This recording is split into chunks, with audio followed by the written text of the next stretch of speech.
قرآن کہہ رہا ہے ام عندہم الغیب فہم یکتبون، کیا ان کے پاس غیب کا علم ہے جس کو یہ لکھ رہے ہیں؟ کیا علم؟ یہ خوش فہمی کا شکار ہیں. دیکھو جتنے بھی لوگ جو مذہب کو فالو نہیں کر رہے، حقیقت میں وہ اس خوش فہمی میں مبتلا ہیں کہ ہمیں کچھ بھی ہونے والا نہیں ہے. جیسے ہماری حالت اچھی ہے ہمارا فیوچر بھی ایسا، یا تو مر کے ختم ہو جائیں گے، اور اگر مل بھی گیا تو کوئی برا نہیں، ہم کو برے تھوڑی ہیں، ہم کوئی برے تھوڑی ہیں. تو اللہ نے اس کا جواب دیا کہ کیا ان کے پاس فیوچر کا علم ہے پہلے سے؟ مستقبل کے بارے میں کبھی بھی بات کی جائے گی تو علم کے بغیر نہیں کی جا سکتی. کوئی آدمی کہہ رہا ہے نا فیوچر میں ایسا ہونے والا ہے، تو آپ اس سے دلیل پوچھیں گے آپ کو کس نے بتایا؟ وہ تانے بانے ملائے گا، صغرے کبرے ملائے گا، تو پھر اس کے بعد اگر وہ ایسے ہی کہہ رہا ہے کل یہ ہو جائے گا، پرسوں یہ ہو جائے گا، دیکھو مستقبل کے بارے میں یہ کہوں کہ کل پیر ہے تو یہ بھی فیوچر کی خبر ہے. آپ اس میں مجھ سے یہ پوچھ سکتے ہو کہ کیا دلیل ہے؟ میں کہوں گا دلیل یہ کہ آج کیا ہے؟ اتوار ہے. یہاں دلیل ہے، یہاں میرے لیے یہ دعویٰ کرنا درست ہے کہ کل کیا ہے؟ پیر ہے.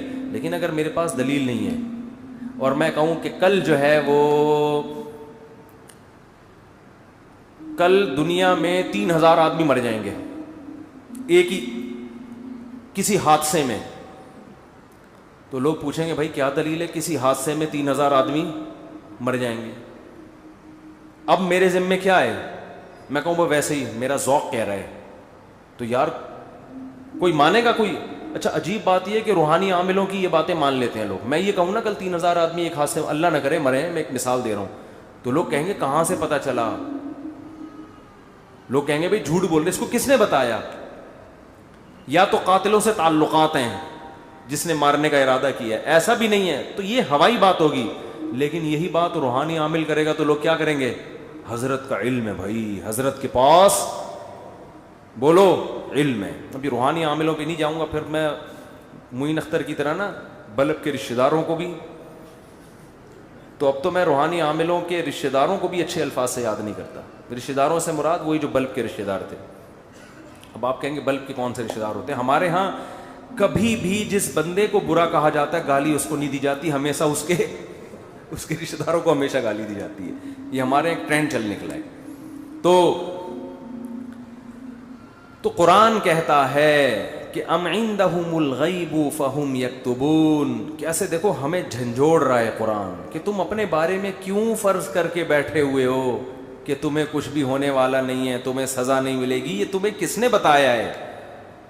فاصبر لحکم ربک ولا تکن کصاحب الحوت. جب نبی یہ مطالبے کرتے تھے تو پھر بھی آگے سے کوئی رسپانس نہیں ملتا تو انسان کو بے انتہا تکلیف ہوتی ہے کہ کن پتھر دل لوگوں سے واسطہ پڑا ہے. تو قرآن کہتا ہے فاصبر، اے نبی آپ کیا کرو؟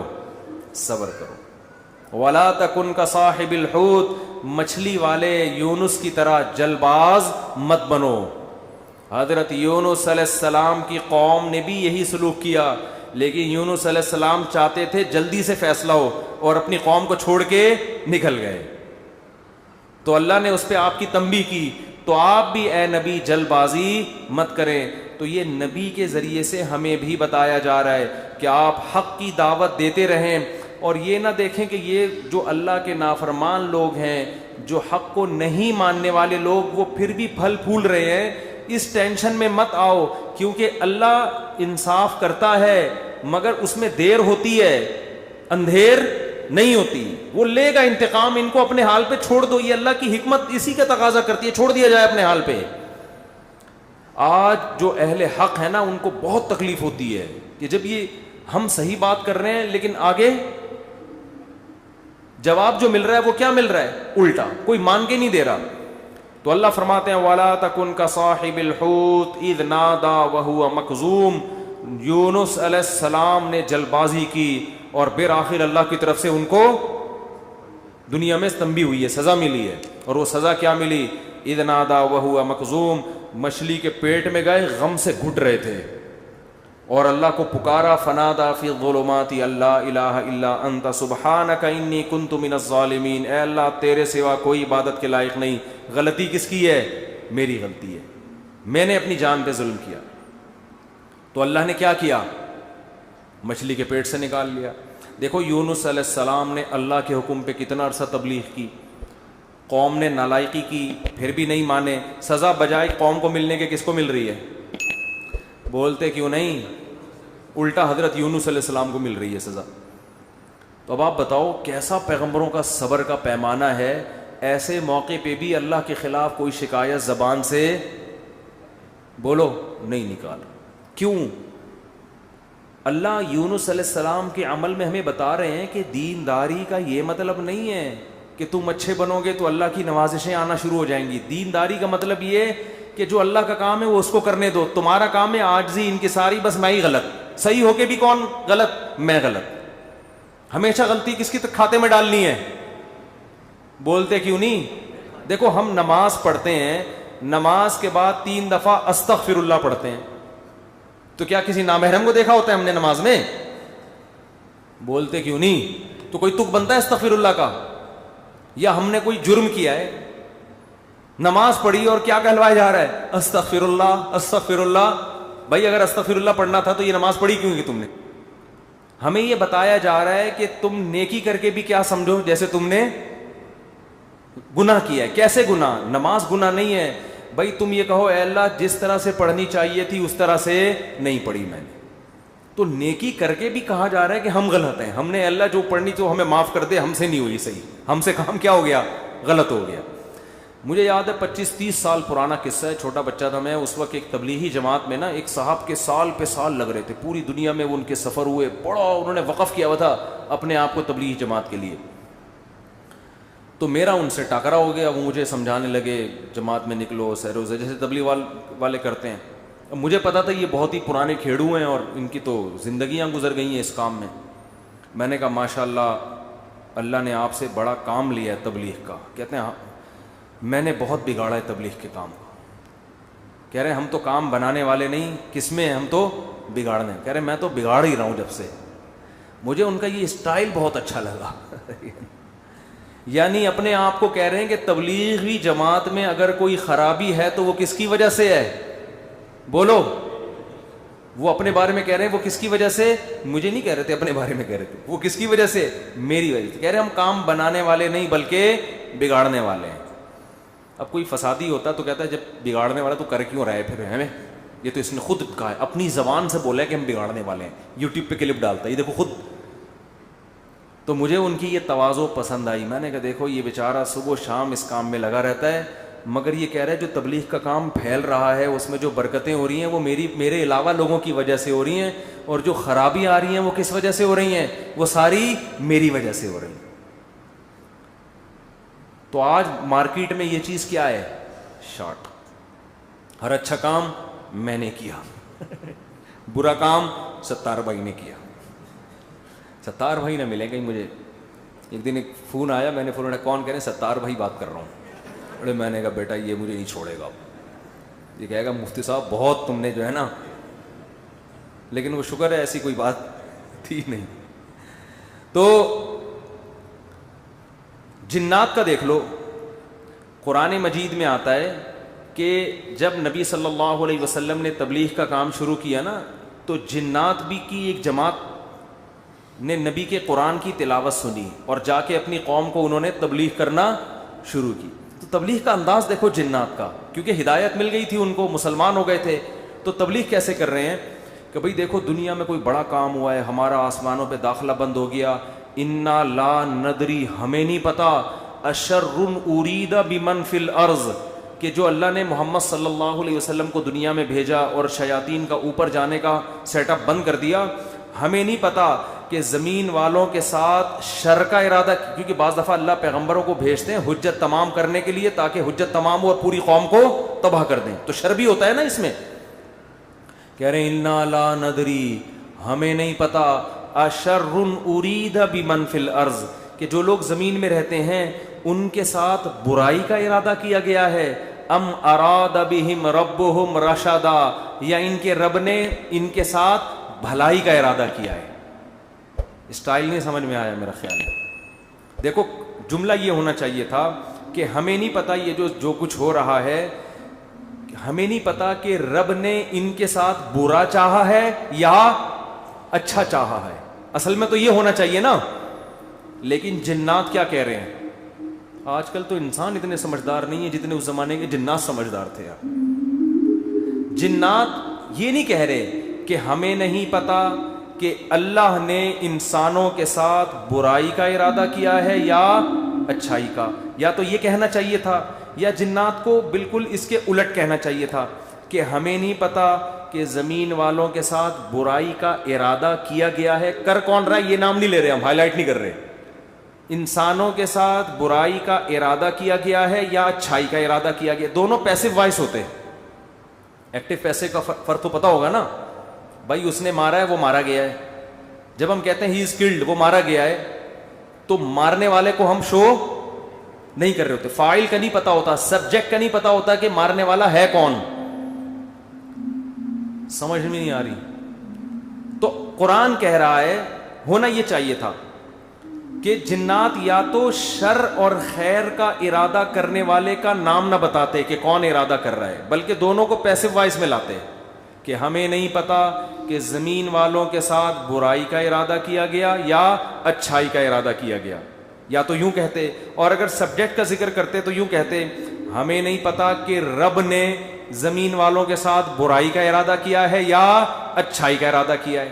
لیکن جنات اتنے ہوشیار, جب اچھائی کا تذکرہ آیا تو رب کا تذکرہ کیا, برائی کا آیا تو سبجیکٹ کو کیا کر دیا, حذف. تو کیا کہہ رہے ہیں, انا لا ندری, ساڈی عقل چ بات نہیں آندی, سانو نہیں پتا کہ اشر ارید بمن فی الارض, پیسو وائس, کہ زمین والوں کے ساتھ برائی کا ارادہ کیا گیا ہے. کون کر رہا ہے یہ نہیں بتائیں گے, یہ میں نہیں بتاؤں گا, یہ نہیں بتاؤں گا میں. حالانکہ وہ بھی کون کر رہا ہے, اللہ ہی کر رہا ہے نا, لیکن اللہ کا نام نہیں لے رہے. ہمیں نہیں پتا کہ زمین والوں کے ساتھ برائی کا ارادہ کیا گیا ہے یا اللہ نے اچھائی کا ارادہ کیا ہے. اچھائی کی جب بات آئی تو اللہ کی طرف نسبت, برائی کی بات آئی تو وہ بھی تو اللہ ہی ارادہ کر رہا ہے, لیکن اللہ کا نام ذکر نہیں کر رہے. ادب کی وجہ سے کہ بھائی برائی اگر ہو رہی ہے تو اللہ تو کر تو رہا ہے, لیکن انسانوں کی حرکتوں کی وجہ سے ہو رہا ہے, تو گویا انسان خود ہی کر رہے ہیں اپنے ساتھ. یہ اللہ تو محض ایک خالق ہے, کر کون رہے ہیں, یہ خود ہی کم وقت کر رہے ہیں. اچھائی ہو رہی ہے تو پھر اللہ کر رہا ہے. یہ تمیز ہمیں کس سے سیکھنی چاہیے, جنات سے. کوشش نہ کریں کسی جن بن کو بھلا کے تمیز کے چکر میں, ایسا نہ ہو کہ مارکیٹ سے بالکل شارٹ ہو جائیں. تو اس سے ہمیں یہ پتا چلا کہ اسلام میں بڑے کا احترام ہے. بعض چیزیں حقیقت پر مبنی ہوتی ہیں مگر اس کو زبان سے ادا نہیں کیا جاتا. تو جیسے اللہ کی تعظیم ہے ایسے ہی بڑوں کی بھی تعظیم ہے. حدیث میں آتا ہے, آپ صلی اللہ علیہ وسلم نے فرمایا جو ہمارے بڑوں کی تعظیم نہیں کرتا وہ ہم میں سے نہیں ہے. تو جب کوئی برائی کی نسبت کسی بڑے کی طرف کی جائے تو ابا کا نام لے کے نہ بتایا کرو یہ سب کچھ ابا نے کیا ہے. بولو بھائی یہ ہمارے گھر میں ہوا ہے, ٹھیک ہے نا, یہ ہمارے گھر میں. بولتے کیوں نہیں؟ مثال کے طور پر اس دن ابا ایسے پھل لے کر آئے جس کی وجہ سے بچوں کو ڈائریا ہو گیا. اتفاق سے اس دن ابا سڑے ہوئے پھل لے آئے سستے کے چکر میں. ابا ایسے کام کرتے رہتے ہیں مارکیٹ میں. اب بچے لیٹے ہوئے ہیں تو اب بیگم کو چاہیے یہ نہ کہے کہ انہوں نے ڈائریا پھیلایا ہے, بلکہ کہے ہمارے گھر میں ڈائریا پھیل گیا ہے. ٹھیک ہے نا, وہ ابا خود ہی سمجھ جائے گا کس نے کیا ہے یہ کام. پھل کی طرف نسبت کرتے ان پھلوں نے بیمار کیا ہے. نسبت بولو, بچے بھی یہ نہ کہیں ہمارے ابا نے ہمیں بیمار کیا ہے, بلکہ بچے یہ کہیں ان پھلوں نے ہمیں, بلکہ پھل سے ابا سمجھ جائیں گے اصل میں مجھے چھیڑ رہے ہیں, بس ابا ہو گئے بیمار. آج کل ادب تمیز مارکیٹ سے بالکل شارٹ. ایک آدمی کو کرونا ہوا, اس کے بعد اس کی بیوی کو بھی ہو گیا. مجھے بار بار آ کے بتا رہے میری بیوی کہہ رہی آپ کی وجہ سے ہوا ہے مجھے بھی. اب دیکھو اس آدمی کو تو ٹینشن ہوگی نا یار, وہ ہو گیا اللہ کی طرف سے ہو گیا. نہیں پہلے آپ کو ہوا تھا تو آپ کی وجہ سے کس کو ہوا ہے, مجھے. اسی طرح شوہر بھی بیوی پہ بلی ڈال سکتا ہے, تمہیں ہوا تھا تمہاری وجہ سے مجھے ہوا ہے. بھائی کس کی وجہ سے ہوا ہے, بس اللہ کی قدرت ہے, ہو گیا. چھوڑو وہ کون گلے ملا تھا آپ سے, کس نے آپ کی طرف منہ کر کے چھینکا تھا. ہم ایسے بہت سے لوگوں کو جانتے ہیں جو ٹی بی کے مریضوں کے ساتھ چپک کے انہوں نے زندگی گزاری, خدمت کی, مگر ان کو ٹی بی نہیں ہوئی, اور 2 گھر چھوڑ کے جو بندہ بیٹھا ہوا تھا اس کو ہو گیا. تو آج کل نا یہ تمیز مارکیٹ سے شارٹ ہو رہی ہے. بڑے چھوٹے کا ادب کیا ہو رہا ہے؟ ختم. فوراً بلی ڈال دیتے ہیں اس نے کیا یہ. تو اگر کیا بھی ہو بھائی نسبت مت کرو, تقدیر کا حصہ بھائی ہو گیا ہمارے ساتھ. قرآن دیکھو ابراہیم علیہ السلام کیا کہتے ہیں, وَإِذَا مَرِضْتُ فَهُوَ يَشْفِينِ. کیا خاندانی کلام ہے یار. حضرت ابراہیم کہہ رہے ہیں جب میں بیمار ہوتا ہوں اللہ مجھے شفا دیتا ہے. حالانکہ بیمار کون کرتا ہے؟ وہ بھی تو اللہ ہی کر رہا ہے نا. تو کہنا تو یہ چاہیے تھا کہ اللہ ہی بیمار کر کے اللہ ہی مجھے ٹھیک کر دیتا ہے. تو سوال ہے اس میں اللہ کی تعریف کی کیا ضرورت ہے؟ بیمار بھی تو اسی نے کیا تھا. لیکن اللہ کی حمد و ثنا کر رہے ہیں, بیمار تو میں ہو جاتا ہوں, شفا کون دیتا ہے؟ اللہ. تو یہ ادب تمیز سکھایا جا رہا ہے کہ انسان کے بچے بن کے زندگی گزارو, بڑے چھوٹے کا ادب کرو. القابات بھی بڑے چھوٹے کے لیے الگ الگ ہونے چاہیے. تو خیر قرآن کیا کہتا ہے؟ اے نبی فاصبر, آپ نے کیا کرنا ہے؟ صبر کرنا ہے. تو ہمیں بھی ترغیب دی جا رہی ہے کہ ہم یہ نہ سمجھیں کہ ادھر ہم دعوت دیں گے ادھر فوراً لوگ ہماری دعوت پر لبیک کہیں گے. جس کو جو بات سمجھائیں گے 2 منٹ میں اس کی سمجھ میں وہ بات آ جائے گی اور وہ بالکل ہمارے نظریات کے مطابق ہو جائے گا, اور اس طرح ہم ہنسی خوشی زندگی گزاریں گے. لوگ یہی کہتے ہیں, پھٹے اسی پہ ہوتے ہیں نا. باپ کہہ رہا ہو یار میں بیٹے کو سمجھا رہا ہوں, کم وقت کی سمجھ میں ہی نہیں آ رہا. بیٹا کہتے ہیں ہم ابا کو سمجھاتے ہیں, ابا کی سمجھ میں نہیں آ رہا. شوہر بیوی کو سمجھا رہا ہے, اس کی کھوپڑی میں نہیں آ رہا. بیوی شوہر کو سمجھا رہی ہے, اس کی کھوپڑی میں نہیں. اپوزیشن حکومت کو سمجھا رہی ہے, حکومت کی سمجھ میں نہیں آ رہا. حکومت اپوزیشن کو سمجھا رہی ہے, اپوزیشن کی سمجھ میں نہیں آ رہا. تو اگر دنیا میں جو بات سمجھائی جائے, میں کب سے کیا کیا سمجھا رہا ہوں, سمجھ میں آ رہا ہے؟ کب سے کیا کیا سمجھا رہا ہوں, سمجھ میں نہیں آ رہا. تو اگر ایسا ہی دنیا میں نظام ہو جائے کہ ادھر سمجھایا ادھر سمجھ میں آ گیا, تو سب ہنسی خوشی زندگی گزارنا شروع ہو جائیں گے. وہ ایک شاعر ہے ہندوستان کا, ان کا نام ذہن سے نکل گیا, تراز کر کے آتا ہے, پتہ نہیں ایچ ایم تراز ہے, کچھ ایم تراز کر کے آتا ہے. بڑے زبردست شاعر ہیں. میں نے جب ان کی ایک دفعہ شاعری سنی نا تو مجھے بڑا, اس لیے نہیں کہ مجھے نہیں پتا کیسے آدمی, اچھا ہی ہوں گے, لیکن مجھے اردو سے لگاؤ ہے, محبت ہے. تو ہندوستان کے شاعروں میں بڑی زبردست شاعری ہے اردو کی نا. تو میں نے جب اس بندے کی شاعری سنی, میں نے کہا یار یہ 2014 کی بات ہے. میں نے کہا اس بندے سے ملاقات کا دل چاہتا ہے, اس نے اردو پہ بڑی محنت کی ہے. تو اللہ کی قدرت, یہ جو عمرہ ہے نا, عمرہ یہ مسلمانوں کے لیے بہت بڑا ایک ذریعہ ہے آپس میں کمیونیکیشن کے لیے. یہ میں نے انگریزوں کی کتاب میں یہ بات پڑھی ہے, گوروں نے لکھا ہے کہ مسلمان سائنسدان جو بہت بڑے بڑے حکیم بنے نا, جنہوں نے جڑی بوٹیوں پہ ریسرچ کی, اس کی ایک بہت بڑی وجہ مسلمانوں کا حج ہے. کیونکہ حج کرنے کے لیے کہاں کہاں سے, ساؤتھ افریقہ سے اور کہاں کہاں سے دنیا سے لوگ آتے تھے. وہ پیدل جنگلوں سے گزرتے اور اس میں جڑی بوٹیوں پہ تحقیق کرتے تھے. آپ ذرا حکیموں کی, پرانے حکیموں کی کتابیں پڑھیں نا, ایسے ایسے جڑی بوٹیوں کے خواص لکھے ہوئے, آدمی کہتے ہیں انہوں نے ان کو یہ پتہ کہاں سے چلی. تو وہی حج اور عمرے سے جو مسلمانوں کے سفر ہوئے ہیں, پھر مختلف ملکوں کے لوگ آ کے عمرے میں ایک دوسرے سے ملتے ہیں, ایک دوسرے کی تہذیبیں سیکھتے ہیں, سکھاتے ہیں. یہ مسلمانوں کے لیے یہ بہت بڑا ایک ذریعہ بنا ہے. یہ بیت اللہ جو ہے نا, یہ مسلمانوں کو آپس میں کنیکٹ کرنے کا صدیوں سے ایک بہت بڑا ذریعہ ہے. یہاں کے ترکی, پاکستانی, انڈونیشیا سب آ کے کیا ہوتے تھے, مل جاتے ہیں. تو میری خواہش تھی, میں نے کہا یار کبھی ان سے سلام دعا ہو جائے تو اچھا ہے, خوشی ہوگی. تو وہ میں نے ویسے ہی انڈیا کے کچھ لڑکے بیٹھے ہوئے تھے, بیت اللہ میں عمرہ کیا ہم نے. میں نے کہا یار وہ ایک شاعر ہے, انہوں نے کہا اتفاق سے عمرہ کرنے آیا ہوا ہے. میں نے کہا میری ملاقات کرا دو. تو مجھے نہیں پتا تھا وہ مجھے جانتے ہیں. تو جب ملاقات ہوئی, انہوں نے کہا میں تو آپ سے خود بہت دنوں سے ملنے کا مشتاق, آپ کے بیان سنے بڑا مزہ آتا ہے. اس وقت میرے آڈیو بیان ہوتے تھے. تو بات کیا کر رہا تھا میں, تو ان کا ایک شعر تھا, شعر ہی بھول گیا. شعر کا ایک جملہ مجھے یاد ہے, کیونکہ ہم ہر چیز آدھی یاد کرتے ہیں نا. وہ ابتدائی عشق میں دل ہوا یوں خراب آدھا والا شعر کی وجہ سے. تو اس نے کہیں اپنی محبوبہ کا شاعر نے تذکرہ کیا ہوگا کہ وہ کہیں چلی گئی, یوں ہو گیا, ٹینشن میں آ گیا. تو اس نے لکھا یہ انہونی نہیں ہوتی تو پھر ہونے کو کیا ہوتا, یہ انہونی نہیں ہوتی تو پھر ہونے کو, یعنی دنیا میں کچھ عجیب سے کام ہوتے ہیں تو پھر ہوتا ہے نا کچھ نہ کچھ, تو آدمی انجوائے کرتا ہے کچھ ہوا ہے.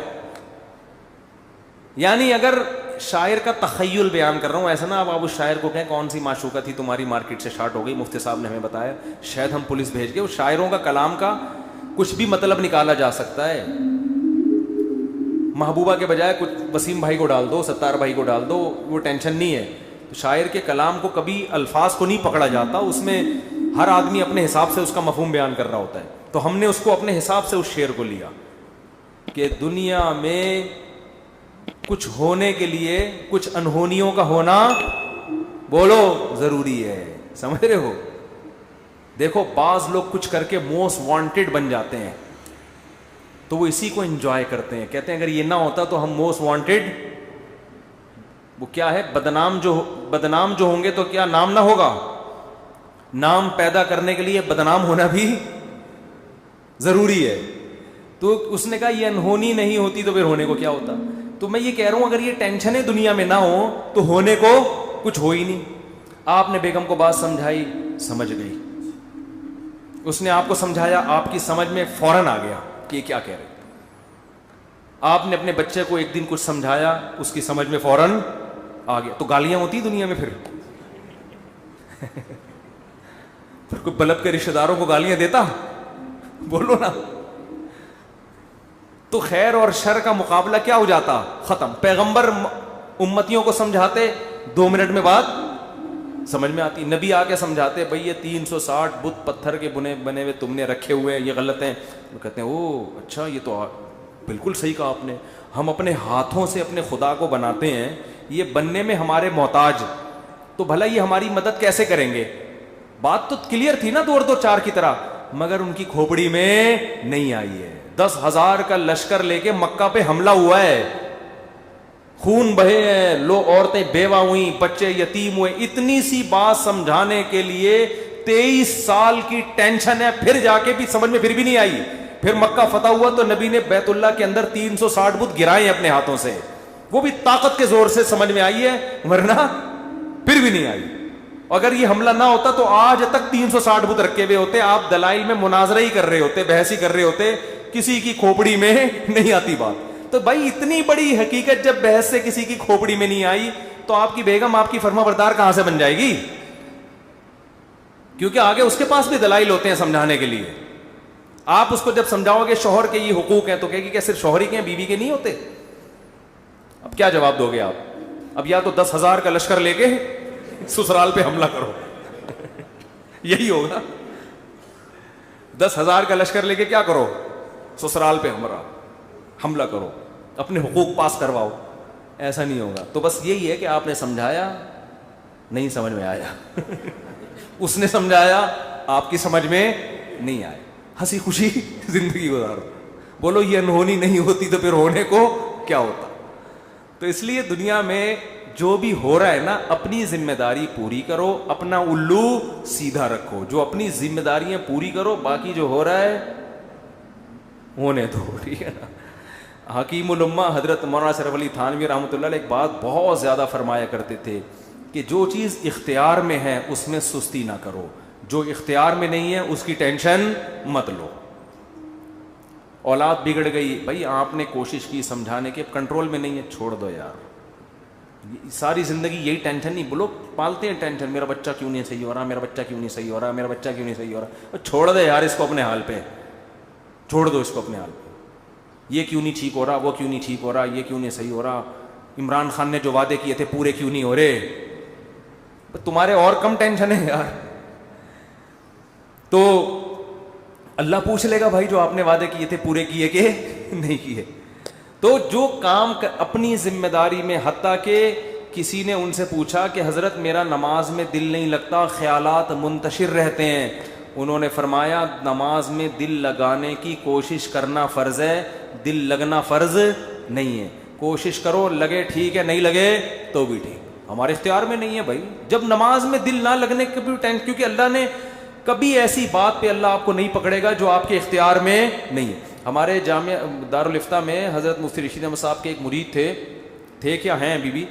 تو وہ نماز میں ان کو نیند بہت آتی تھی، ویسے جاگتے رہتے تھے، ادھر نیت باندھی سو گئے، ادھر نیت باندھی کھڑے کھڑے سو رہے ہوتے تھے. سردی میں گئے اٹھ ہی نہیں رہے، کونی مار کے اٹھاتے تھے ان کو، اڑو بھائی. اور ویسے ٹھیک ٹھاک پھر رہے ہیں. وہ تھے بڑے نیک، ان کو فکر تھی یار نماز میں دل لگانا چاہتا ہوں، اور نمازیں بھی ماشاءاللہ بہت پڑھتے تھے، تہجد کے پابند، لیکن جب کھڑے ہوئے سو جاتے تھے. تو ایک دن انہوں نے لکھا کہ حضرت میں ٹینشن میں آ گیا ہوں, میں نماز میں ادھر نیت باندھی اور ادھر آنکھ لگ گئی. تو فرمایا کوئی ٹینشن لینے کی بات نہیں ہے, نماز کا بھی پورا ثواب مل رہا ہے بھائی, نماز کا بھی پورا ثواب اور نیند کے بھی مزے, کیونکہ یہ آپ اپنے اختیار سے یہ نہیں کر رہے, یہ غیر اختیاری ہے. جان کر کوئی خراٹے لے رہا ہے نا کم بخت نماز میں, کھڑا ہوا ہے اور آنکھیں بند کر کے کوشش کر رہا ہے کہ میں سو جاؤں, یہ غلط ہے. بھئی آپ جاگنے کی کوشش کر رہے ہو پھر بھی نہیں جاگتے, کوئی ٹینشن کی بات نہیں ہے, اس سے نہ کوئی درجات میں کمی آئے گی. آج بہت سے لوگ کہتے ہیں نماز میں مزہ نہیں آ رہا, ہم کو نماز میں مزہ نہیں آ رہا. بھئی مزہ تو بریانی کھانے میں آئے گا مسالے والی, اس میں اگر نہیں آ رہا مزہ تو ڈاکٹر کو بتائیں. پیٹ میں کوئی پشاور میں گئے اور چپلی کباب کھانے کا مزہ نہیں آیا تو یہ پشاور کا فالٹ نہیں ہے, یہ آپ کے پیٹ کا فالٹ ہے. آپ چائے کے عادی ہو, آپ کوئٹہ اور چمن میں بھی آپ کو چائے پینے میں مزہ نہیں آیا تو چائے کا فالٹ نہیں ہے, آپ کو غلط چائے پینے کی عادت پڑ گئی. سٹوں کی بھی بات بتاؤں چھوڑو رہنے. تو اسی طرح یہ تو بریانی ہے مسالے والی, نماز مزے کے لیے تھوڑی ہے, بریانی ہے مزے کے لیے. نماز تو عبادت ہے, آپ نے پراپر طریقے سے اپنی ذمہ داری پوری کرنی ہے. کبھی انسان کی طبیعت میں نشاط ہوتا ہے, بڑا مزہ آ رہا ہوتا ہے نماز میں, آنسو نکل رہے ہوتے ہیں, کبھی طبیعت میں ٹینشن ہوتی ہے, تو آپ اپنی ذمہ داری پوری کرو, ان چکروں میں مت پڑو کہ مزہ آ رہا ہے یا نہیں آ رہا. سمجھتے ہو کہ نہیں سمجھتے؟ اللہ تعالیٰ